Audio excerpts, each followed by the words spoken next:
G'day, folks. It's the 200 Cops back again. Back again. Schultzy, how are you? Mate, I am fantastic. And by the way, mate, we had probably one of the best weekends we've had in a fucking long time. Right. Oh, did we what? Well, I worked out we've cooked 7 kilos of brisket. We won't mention how much beer we drank.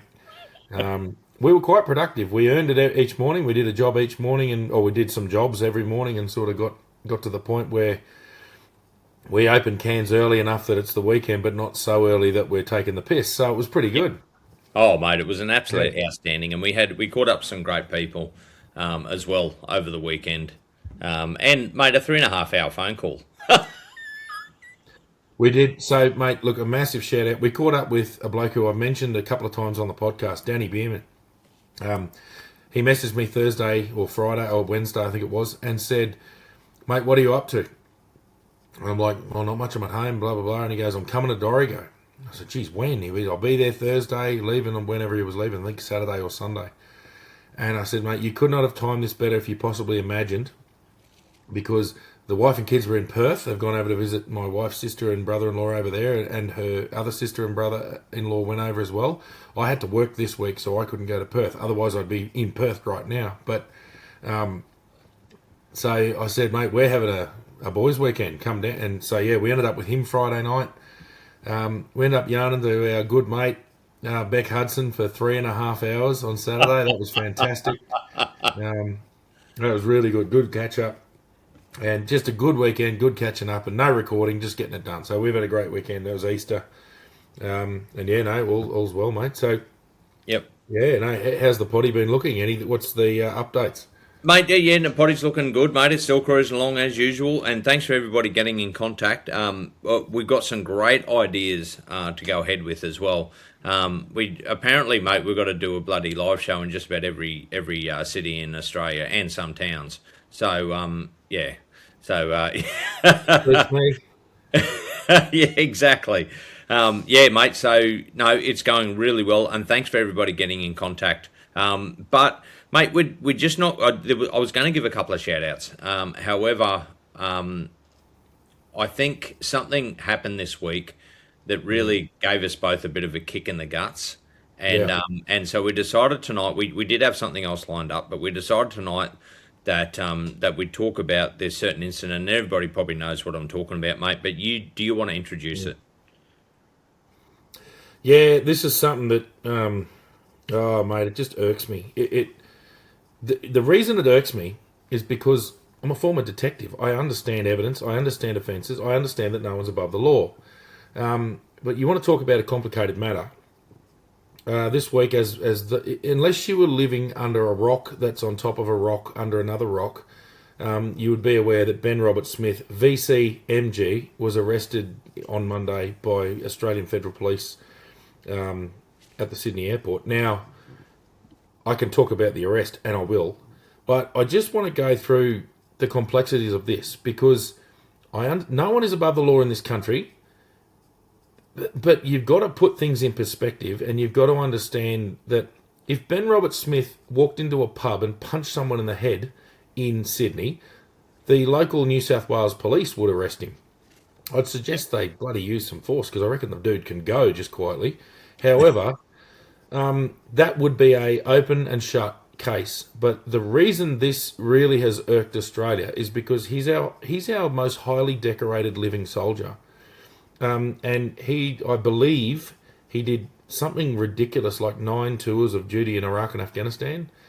So I think tonight what we're going to talk about is the fact that at what point does what we ask our most elite soldiers to do overseas that no one listen, and if you're a keyboard warrior, if you don't have a ripping six pack and 9 tours of deployment or at least some level of service in some military somewhere or a police force or emergency services as a paid person, you don't really get an input in this because you couldn't comprehend the level of commitment. And I would even suggest, unless you're in the special forces, you don't get to comment on what they do.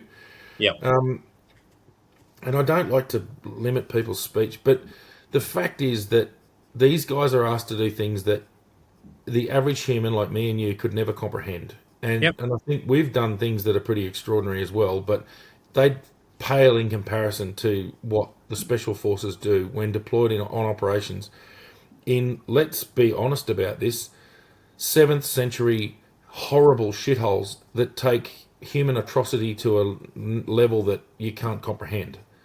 So I thought we couldn't possibly leave this alone this week. We had another plan, but I just made the suggestion. I'm glad you were thinking the same way I was, but I think that's what we talk about tonight, mate. Yeah, mate, definitely. And mate, everything you said is so correct as well. And we both know the legal system fairly well, but when you put in those situations, and this is something out of our comprehension, when you if unless you've done those tours, that you unless you've walked in their shoes, you can't judge. Do you know what I mean? No. Like it's something. And look, mate, I've always regarded him very, very highly, and I read what he got the Victoria Cross for. It was absolutely. I mean, that's the highest award you can get, I believe. Correct me if I'm Of wrong. course it is. Yeah, There's been 4 issued recently, but like there were 4 in the Vietnam War, and that means there's been 8 issued since World War Two. So we're talking basically you have to do something that would definitely get you killed, and then either get killed or not. yeah, Out of those 8 that have received it since World War Two, 2 of them were killed getting it. So yeah, it's you know, the VC aside, it's more about special forces soldiers and what they do. I mean, his charges don't stem from what he did to receive the Victoria Cross, but I think what I want to do is just take it back and go through the mindset of someone like Ben Robert Smith, and then it's not like I'm reading from a playbook here. I don't know exactly what the allegations are. I understand a few of them, and I'll go through what I do understand. And then I'll also preface the entire thing by saying, I wasn't there. Of course I wasn't there. You weren't there. We don't know exactly what happened. That's what due process is for. But, yeah, I just want to start off with it and just sort of, if you're happy with me, to sort of go for a little bit. Now, this is a bloke who joined the Australian Army in 1996. The guy was born in 1978. So in 1996, he's 17, 18 years old. Joins the Army. He went to 3RAR, which is an infantry battalion at that stage based in Sydney. So they were the parachute regiment back then. He's obviously been there for a little while. He did SAS selection in 2003 and went through there. He was a corporal in the direct fire support weapons section, which is it's a heavy weapon, so the support company within a battalion. And I'm talking, this is military speak a little bit. He became a corporal in there and then attempted SAS selection and passed in 2003. So to put that in perspective, even to become an infantry soldier is a hell of an effort. You go through Kapuka training. The whole time you're being trained that your job is to close with, capture and kill the enemy, to seize ground, hold ground. All you infantry diggers out there, I'm not reading from it, and I've never been an infantry soldier, so bear with me. But basically, your job is to capture or kill the enemy, to seize ground, hold it, day or night, blah blah blah blah. Capture. That's the go, right? Your job is pretty brutal. That is you are not. There's nothing politically correct about your job. Your job is to be nasty and be mean and be aggressive and hold ground. You act very lawfully, but you have to be a particular type of person. There is a shit ton of toughness, an extreme level of physical fitness just to be a regular. When I say regular, I'm saying regular Army non-special forces infantry soldier. It takes a hell of an effort just to do that. So in 2003, SAS selection into the Special Air Service Regiment, which is in a completely different world.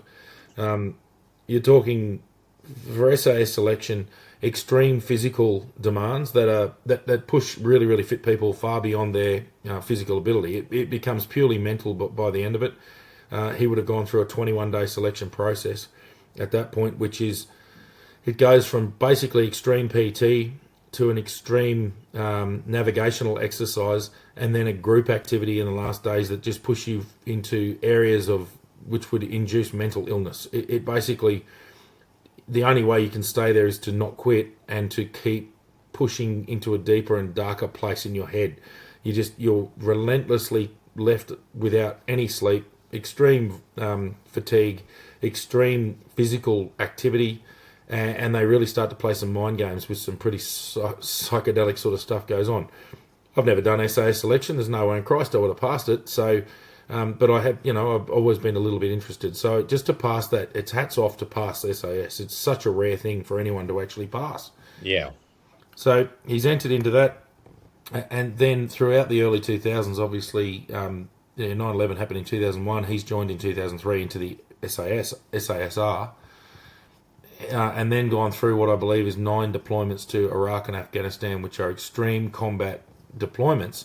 But they're not just your normal regular soldier out patrolling, keeping ground and all the rest. I'm not belittling anything about a normal deployment. I know plenty of mates who've been over there and deployed, and said it was, there was hard going, it was scary, there was violence, the people, they lost mates, all the rest of it. The special forces was a whole new level. It was operating beyond the comprehension of anyone in civilian world. We can't comprehend what they did.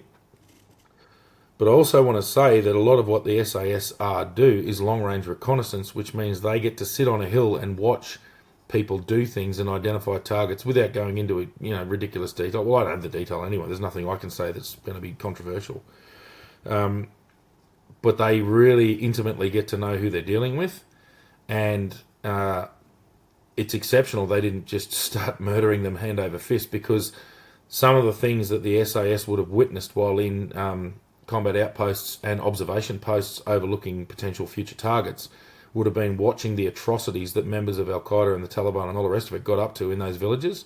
And I'm talking extreme, we don't need to go into it, but it's extreme violence, extreme sexual violence, torture on innocent, weak victims. We're not talking about brave people here. We're talking about cowards of the highest order who are just devils. They're demons as far as I'm concerned. What they do to human beings is despicable.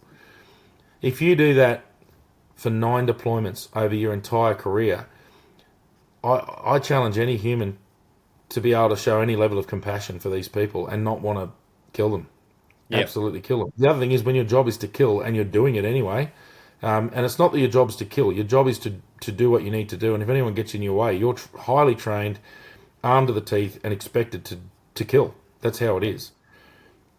So when it gets to the point where you are dealing with people and you have them captured, and I believe a particular incident came from what's called a green on blue situation. So I'll explain what that means to those who don't understand. So in military terms, everything's simplified. So blue is you and your allies. So blue is your team, red's the enemy, and green is a unknown force. And correct me if I'm wrong, but it's basically a partner force that's not necessarily trusted. So when you're dealing with the Afghan National Army, you don't know the screening process for who's actually joined that army. The reports I've had back from plenty of people who've been in the know in those deployments said that their standards were despicable. That they were below that you'd expect of a tradie coming to you. Like, I'm not going to belittle tradies. Below, they were disgusting standards. They basically weren't good enough to do the job, but there was a political pressure to do that. What had occurred was that, and I believe 2012, an Afghan National Army soldier who was an implant from the Taliban murdered 3 Australian soldiers within the wire, so in their safe area within their base, while they're going about their business. And as a result of that, a manhunt came out for the guy who'd actually done it. And as part of that, the SAS force was in a village nearby where they had pretty good information that people there were involved, and the allegation is that he's kicked an unarmed man off a cliff and then ordered an execution at the bottom of the hill. Now, I'm not going to suggest whether that's good or bad or whatever else. You don't get to kill unarmed innocent people, but the information they would have been it's a little bit more complicated than that. I think my point about all this is that you've got to look at the psychology of somebody involved in that, where his government has sent this person on multiple deployments, 9 deployments, where you're dealing with the worst of the world's humanity, and expected them to carry out a role, and then expect them to show that much restraint. I don't think we're dealing with realistic expectations of human behaviour here. And I don't care how well trained anyone is. You talk to anyone and you see what happens daily in Australia, where Geez, even, and we're dropping the standards here a bit, but even with gang-related retaliations and all the rest, and I know they're held criminally accountable, but look at people charged with assaulting people who've entered their house and threatened their family and all the rest of it. Well, the military family's pretty tight, and I would suggest that he's got a bloody good defence. With if you've done 9 tours of Afghanistan, you've most certainly got you'd be very easily say, well, my judgment might have been skewed because of PTSD, whatever else. So flip it back to Australia. There's multiple times where someone's been charged with an offence and then been basically found not guilty by means of insanity because they had PTSD and they were protecting something really important to them. Well, to me, it's just pretty basic to rely on case law and go, well, what's the difference? I'm still a human. So I'm going to rely on that defence as well. And thanks for shopping. And by the way, I've spent a bit of time on remand in Silverwater Jail, so I think the going rate's 10 grand a day. So It is. Yeah, mate. Here's my bank account details. Yeah, yeah, mate. I mean, well, I think actually the standard back in our day was $1,000 an hour or something like that. So it's Yeah. Oh, yeah, exactly. Yeah, wouldn't know. Yeah. But and look, that was actually a couple of times when people were not so much that they were arrested because the people believed that they should be arrested. However, there was a court system that hadn't updated their system, so that wasn't the police's fault. It was actually the courts. And the system, but yeah, that's what it was. It was $1,000 an hour, but you know, different circumstances, different states, obviously. Oh, that's irrelevant. Yeah. But mate, I think probably a lot of people are going, well, where do we have the position to comment on this? And I was just thinking about it. We spend our whole careers, and so does every other police officer. You are judged by people who've never walked in your shoes. Mm-hmm. And that's why we are not judging him because we haven't walked in his shoes. But we kind of understand what it's like to get somebody sitting in an office pushing a pen that's never actually put their life in jeopardy and then comment on why you did what you did.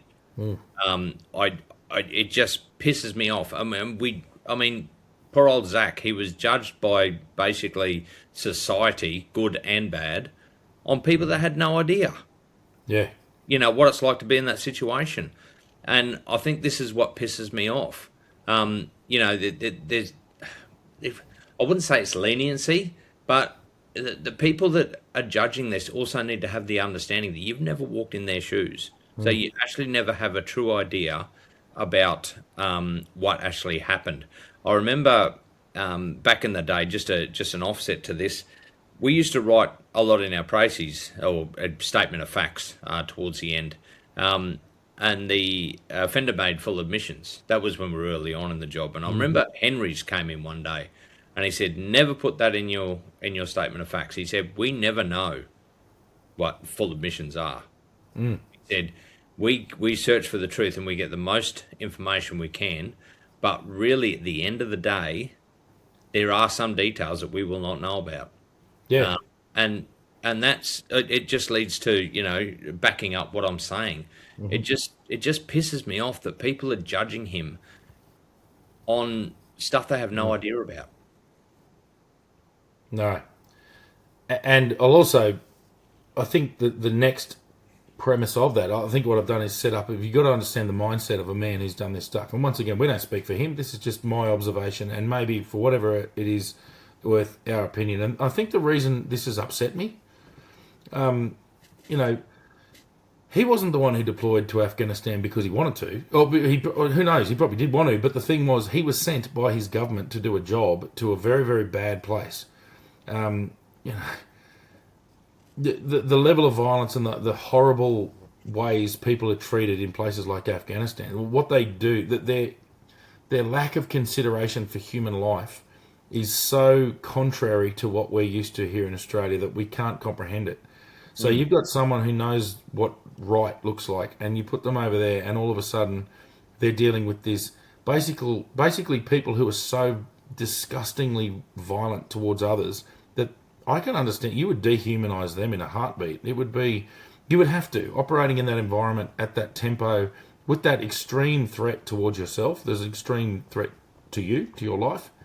That dehumanises things. So I think what we're doing is talking about that part of it, but I think the next part that I kind of wanted to talk about was that, and this is the devil's advocate in me.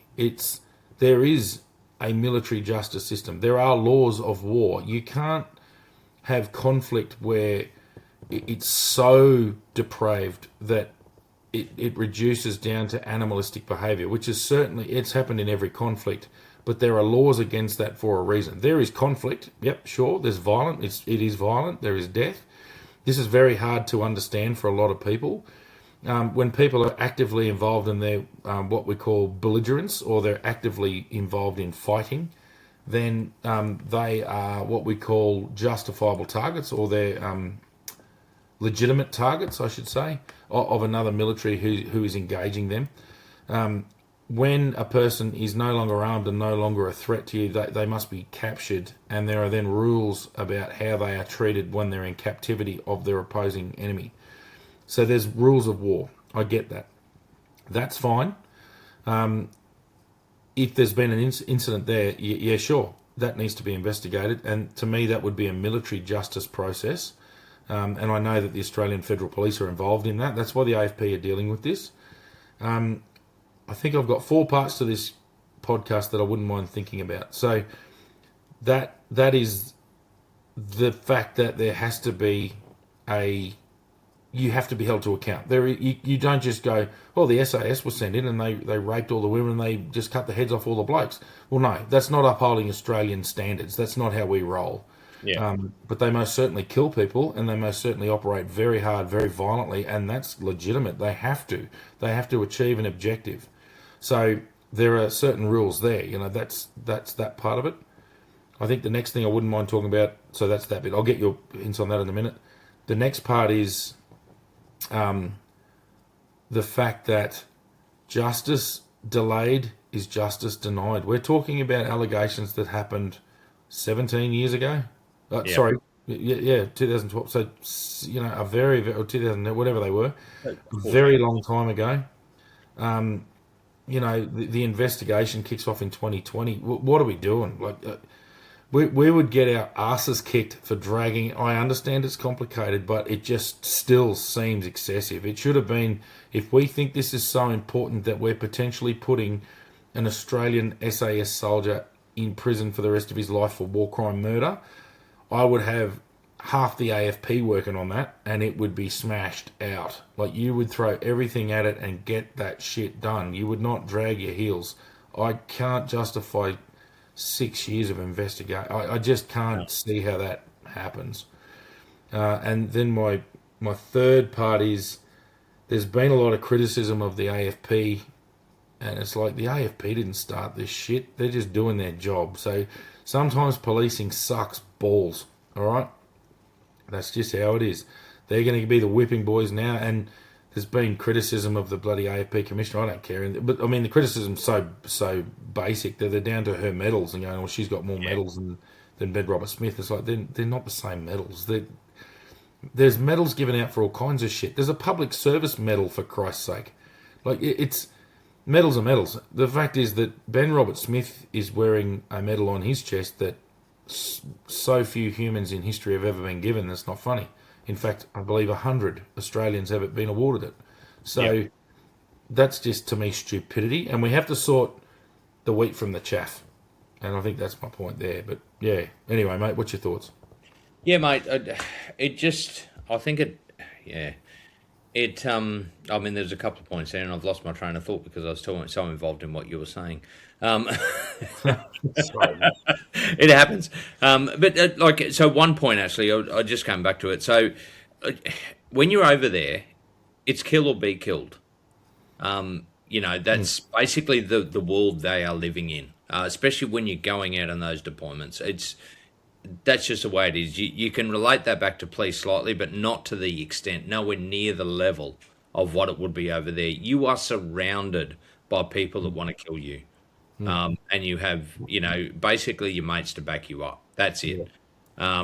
So you just can't judge it like you can being a police officer. There's just no way in this world. I don't think there's a comparison. I think, we can feel threat, but I mean, they're operating, quite often the whole idea of the SAS is you're operating completely surrounded by people who want you dead. There's a whole different world. It's not comparable. We're not really comparing police to SASR. There's no comparison.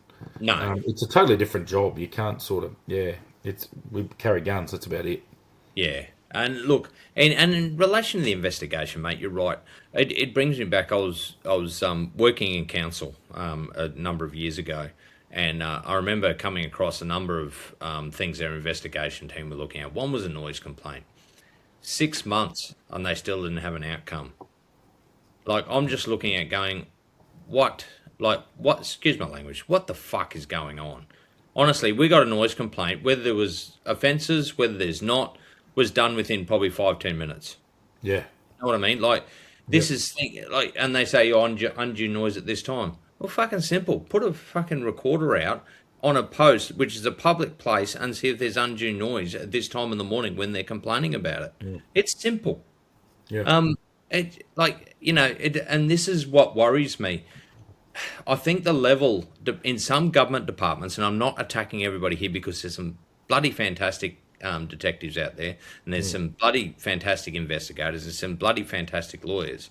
However, I think a lot of jurisdictions, or not jurisdictions, but government departments have dropped the ball on what is required about a timely fashion.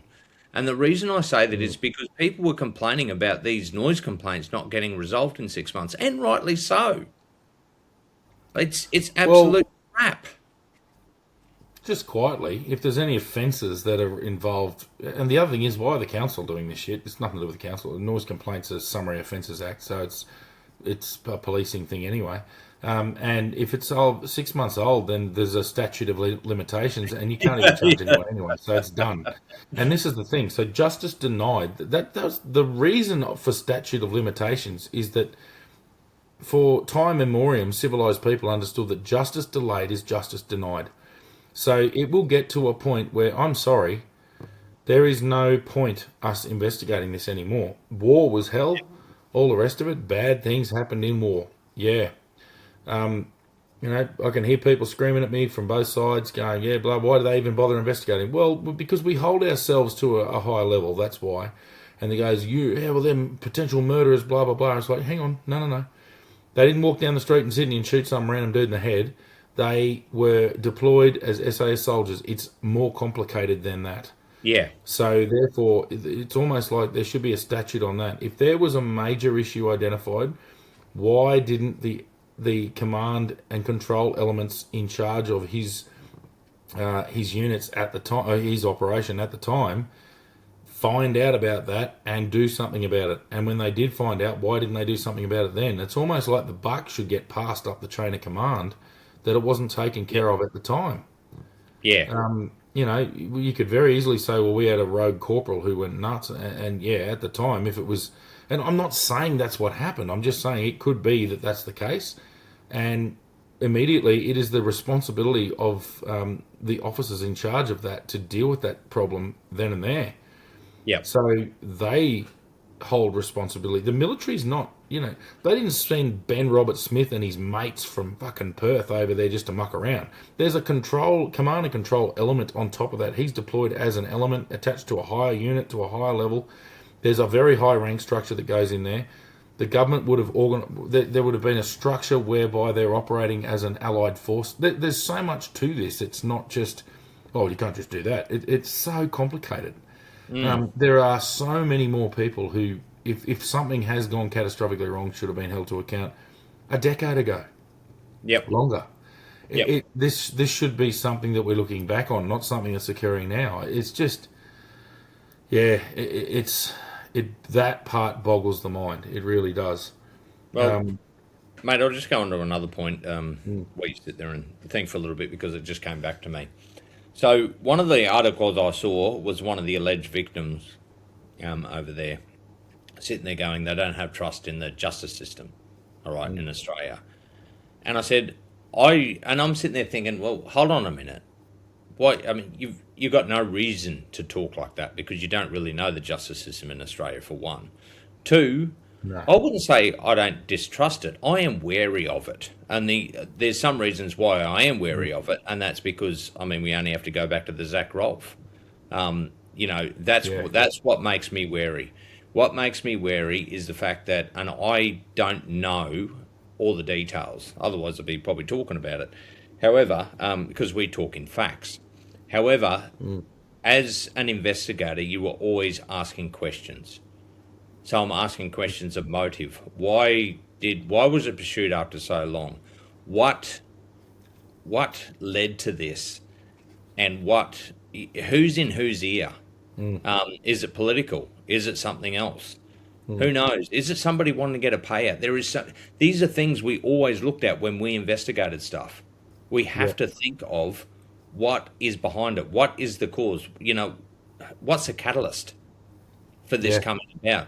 Because there's a lot of people that want notoriety out of doing something, and don't always have the best intentions of doing it. And I mean, I'll just go back to this. The Zach Rolfe was a complete example of that misjustice. And that's what worries me. I wouldn't say I don't distrust it. I know the legal system. I worked in it, and honestly, probably 90% of the time, 95% of the time, I couldn't even give you a percentage. It worked. It did. Yeah. It was good. It was fair. It was down the line, and it worked on facts. However, there is a small percentage where I sit there and go, I don't know if I can completely trust this because I don't know what the people's intentions are or why Yeah. they're doing it. Well, I don't know whether you want to talk about that. well, yeah. There's been without going into the specifics within the legal system, I can think of a few pretty big cases that I was involved in, where judges drew conclusions because they might have lacked a tiny bit of evidence to prove something. They came to the conclusion, well, that clearly didn't occur. And to me, that's like, well, no, there's no proof that it didn't occur. There's just no hard physical evidence that it did occur. There is other evidence suggesting it did occur. But you've just said, well, there's no evidence that it did occur, so therefore it didn't occur. And I'm there going, well, I disagree completely, and I investigated the fucking thing. Yeah. Anyway, I speak there of the Nisafora case and about certain people not being present. I'm like, pretty sure he was. But anyway, we won't leave that alone. So, going back to that, the trouble is we're dealing with a system that involves human beings, that they're open to political influence. And I guarantee you, all the judges involved in this would have never been involved in armed conflict. I would highly doubt that they'd ever been involved in something like this. So they're going to be coming at it from a completely different point of view. And listen, we're not stupid. No one is above the law. If one of our soldiers was murdering people overseas, it should have been investigated earlier. Our soldiers who witnessed it should have stood up and spoken about it. So we've got, if you're going to be honest about it, be really honest about it. You don't charge one bloke with murder. All the people involved should be charged with accessory after the fact. All of the commanders should have been charged with not carrying out their duties. Like, there shouldn't be one or two blokes before the court. There should be potentially tens before the court for failing to carry out their job and for being accessories after the fact. Because we're not talking about just average Joe on the street. We're talking about sworn soldiers, sworn officers. Yeah. So, if we're going to be fair dinkum, you want to put your fucking money where your mouth is. Who's going to arrest half the bloody former SAS battalion? This is what we're talking about, SAS regiment. This is what we're talking about. So let's be real. Like, it's not real. To me, it's almost a token thing. I would be very surprised. I mean, the fact that... Sorry, I'm ranting a bit. There was a fellow who came on, Ross Barnett, representing the Office of the Special Investigator. He came out and said, this is really complex. We don't have any crime scenes. We don't have any witnesses. We don't have access to the country where this occurred.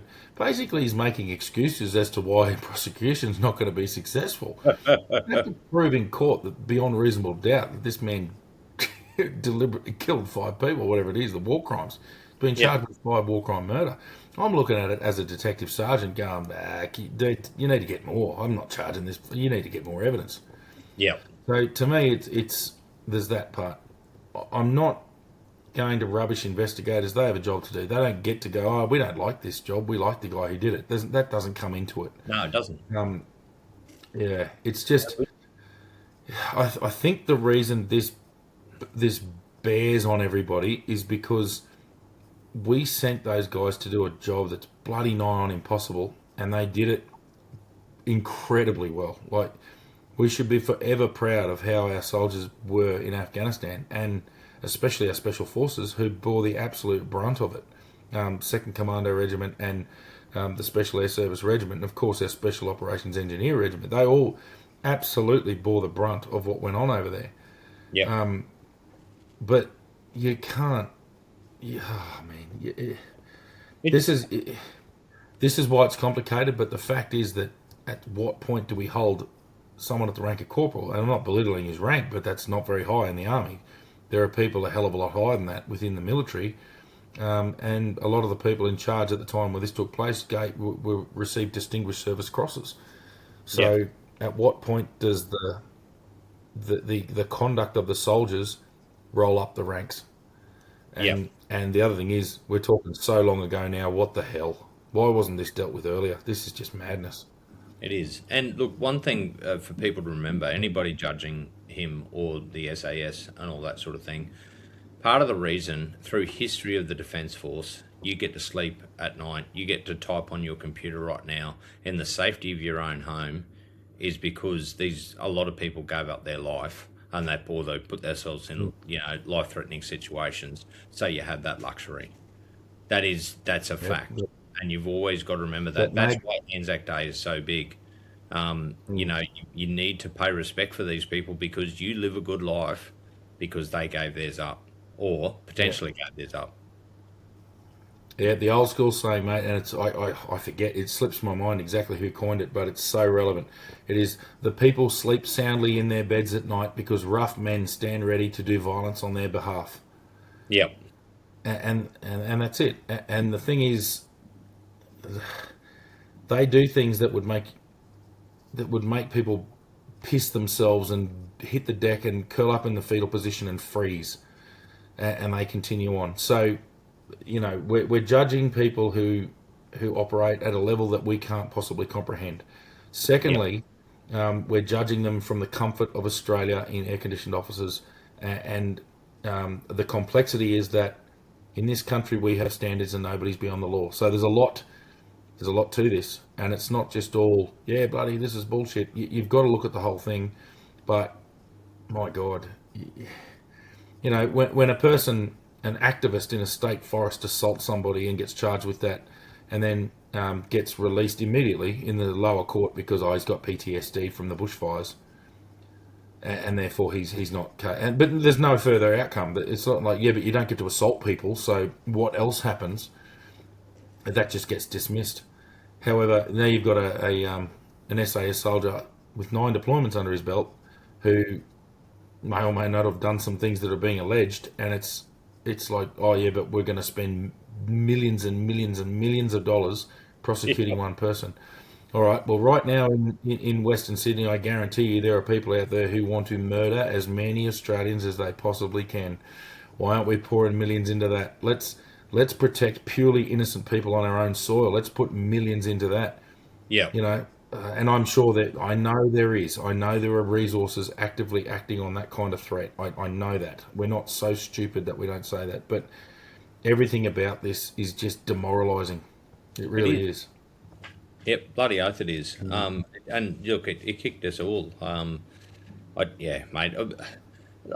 A lot of it, I am lost for words, and I'm exactly the same as you. I play devil's advocate as well, but we're playing devil's advocate on stuff we really don't know about. But we also have Exactly. Yeah. we also have the intelligence to know that there's so many things at play, Mm. and we don't know all the facts. So, um, whenever you do an investigation, you always got to know, and that's what we're trained to do. I mean, if we were working on the case, we'd probably know a lot more about it, but we wouldn't talk about it because then it could stuff up the justice system.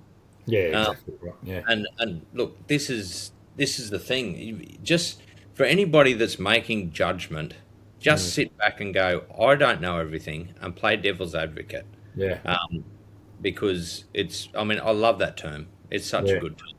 Well, Um, whenever you find yourself going down a rabbit hole, and I don't know who am I to give advice, but I do this to myself all the time. I'll find myself getting angry about something. Or not, I don't get angry about anything. I don't know. I've been around long enough to go, this is making me feel weird. But I'm going to find more information on this. This is just, it doesn't seem correct.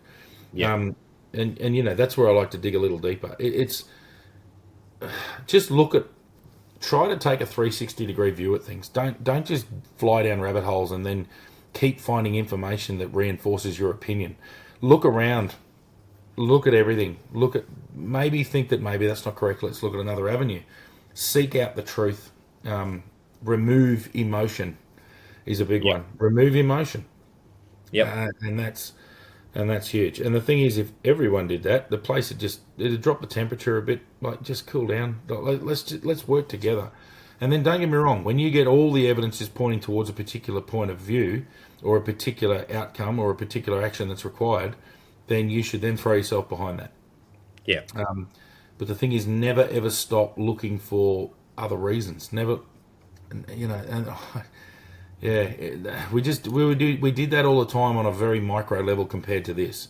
Yeah. But you get used to going, well, hang on, all right, okay, so that's what we're hearing here. Let's investigate. Let's look at all the information. We're at the top of the diamond. Let's expand out the middle of the diamond and let's get to the bottom of the diamond. So Yeah. Well, mate, it also goes the fact, and one thing I always did, and I trained any officer underneath me in relation to it. You get an offender, and you said, "Yep, okay, I've got the evidence. He broke in, he stole this. Like it's clear cut, whether it's CCTV, whatever. We've got the facts there." But then I always ask myself, why?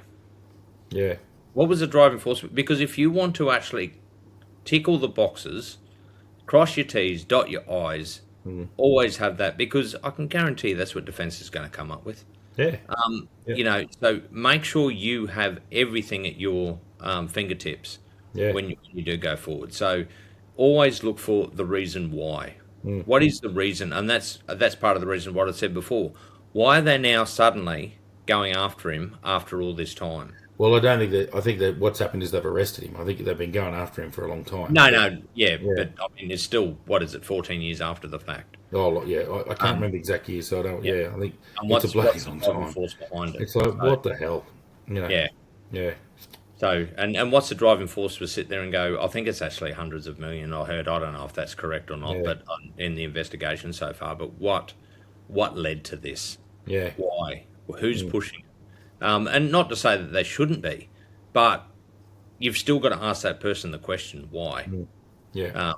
And what is the outcome? What was it? A reasonably person similarly circumstanced. You always got to go back to, is this worth pursuing? We did that as cops all the time. The justice system does it.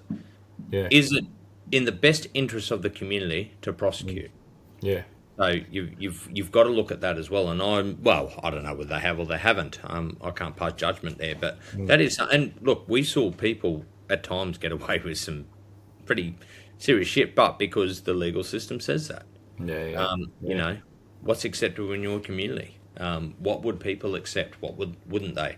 The other thing I was probably going to bring up as we come to probably close this off is the fact that for everybody listening and whoever wants to listen to our opinion, this is going to get a whole lot bigger. I said to someone today, you want to talk about dividing a nation. This is going to divide Australia. It will. It's just like The Voice, everything. It is going to be so controversial. We are going to have riots. I can see it. It's going to be shit. It really is. And that's not good for Australia as far as all this controversy. So, we should be moving forward as a nation, actually getting stuff done. Being a better country. So, mate, I don't know we whether need you to be dead honest and. Oh no, we don't. We're not going to do a political rant, but it's just we need to drop the temperature. We need to start finding common ground, drop the temperature. If there's people who have absolutely no interest in our common good, then we need to defeat our enemies, and we need to look out for what's best for the country going forward. And anyone who's keen to be an Australian and go forward, happy days. Anyone who's not, you're an enemy. So it's tough times, mate. It's anyway, but we're not going to bring it down. There's always a laugh. There's always, there's always positivity. There's always good things. Look, at the end of the day, we're still living very comfortably in the scheme of things. Exactly. The bloody petrol bowser hurts a bit. Yeah. The price of diesel's a bit wild. But look, realistically, we're still doing okay. Everyone's still. Well, the vast majority of people are still getting a feed. We're doing okay. Aircon's still running, but we can't rest on laurels. We just need to. You just need to step back and take a minute to look. We're okay, but let's do what we can to stay positive, have a laugh. You know, I found the other day, a bloke I'm working with at the moment, I kept saying to him, getting depressed again, Russ, because we're talking about this stuff, and it's like, I want to talk about it in the weekend when I just slow cooked a whole heap of meat with me mate and sat around drinking beer after we'd done a few hours' work. It was bloody magnificent. And things like that, you still appreciate things. So, sorry, Yeah, mate, what were you going to say? yeah, mate. I was going to sit there and say that, mate. I was sitting there thinking, how privileged am I? I was able to spend a few $100s in diesel driving down to see my mate, sit on his balcony overlooking a beautiful farm, cattle, and all that sort of thing, eating meat, cooking brisket, and drinking beer, and telling yarns and catching up with people that we haven't seen in a long time. That is a massive privilege. Oh, Never yeah. take it for granted. Yeah, And part of that privilege comes from those people that put themselves in physical harm, bloody oath. protect you. So that is what it comes down to for me. Yeah, I am very, very lucky. As hard as life gets sometimes, I always sit there and go, there's somebody who's worse off. yeah, So, yep. Couldn't agree more, mate. mate, I think that'll probably do us. I don't think we need to flog a dead horse, but it's just, I think, yeah, it's a very tricky one. It's very upsetting when these things happen. You know, you've taken into custody our most decorated living soldier. Righto, justify the shit out of it. yeah, yeah, I'm not that's right. saying don't do it. I'm not saying don't do it. I'm saying justify the living shit out of it. Yeah, And the other thing, hurry up. Don't sit back now and drag your heels. Get moving. And I'm sure they are, but yeah. we don't know. We're not in the inner circle, but get moving. Like, don't muck around with this. That's mate. What you said exactly right. Justify it because I Mm. can guarantee you, me along with millions of Australians are going to sit there and see. I want to see the evidence. Bloody oath. So You know, the courts will, but I mean, even I think my comments for the courts, don't muck around.